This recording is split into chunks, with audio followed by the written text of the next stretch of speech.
now that the draft is done and Trey's out here right now with OTAs, is there a plan for him to be going back to QB takeover to work with you guys again? Yeah, absolutely. Obviously, the normal off-season training for NFL guys is normally that time between, usually January. You take some time off. You just finished a long season, maybe good vacation, chill for a little bit, and then about end of January, early February is when kind of the NFL guys come into town. And then so about 2-month period, from February to the end of March is really where our NFL time is. So that's when we'll plan on seeing a ton of Trey. But he's going to be back in a few weeks. We're doing our quarterback takeover flight school camp.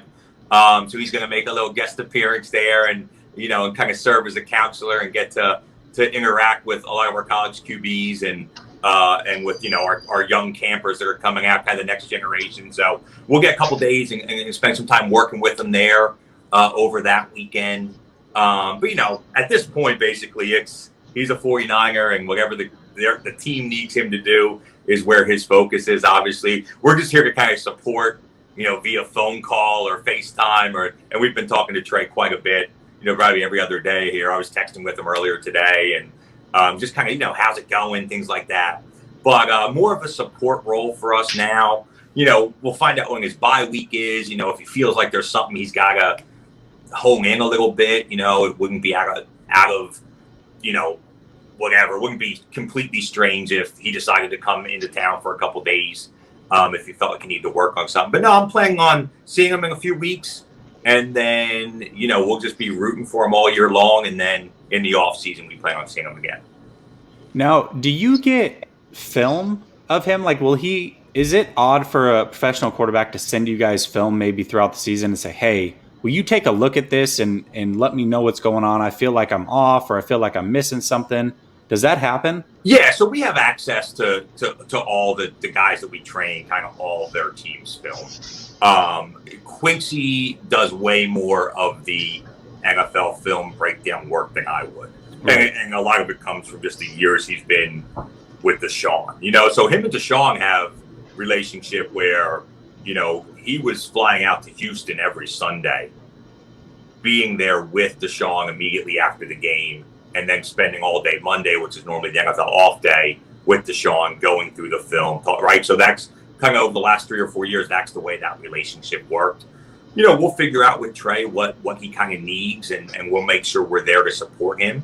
But yeah, we'll have access to everything. We'll watch everything, certainly as much as we can. And realizing that our role is more from a mechanics and really just confidence, right? That's kind of the role we play here. Yeah. And Trey, just like we thought, hey, this, boom, ready to go, hit Monday, feeling like you're ready to roll again.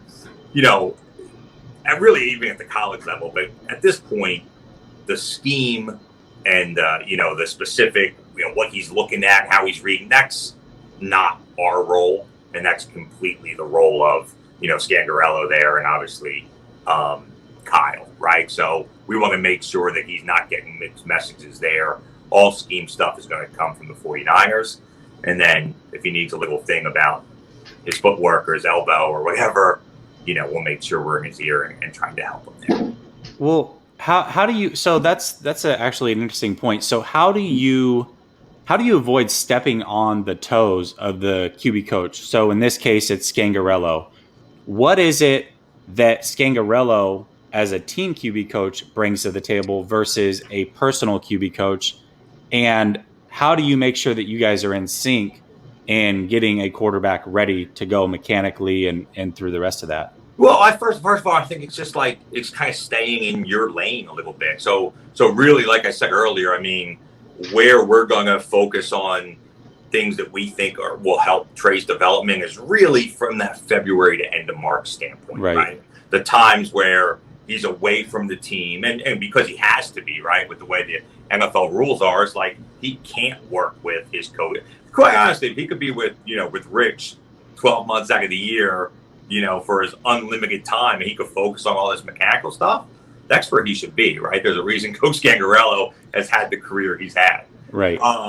The reality is, and this is very similar to the college athlete as well, the reality is they just aren't allowed to work that long with that amount of time. And so what you're going to see is outside of these few weeks of OTAs where the coaches do have time to work on some mechanical things, I mean, once you get to week 1, you're focused on winning games on Sunday.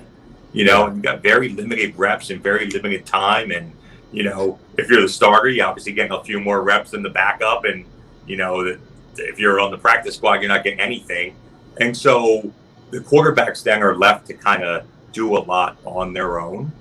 And that's where we want to make sure we're there to support them a little bit.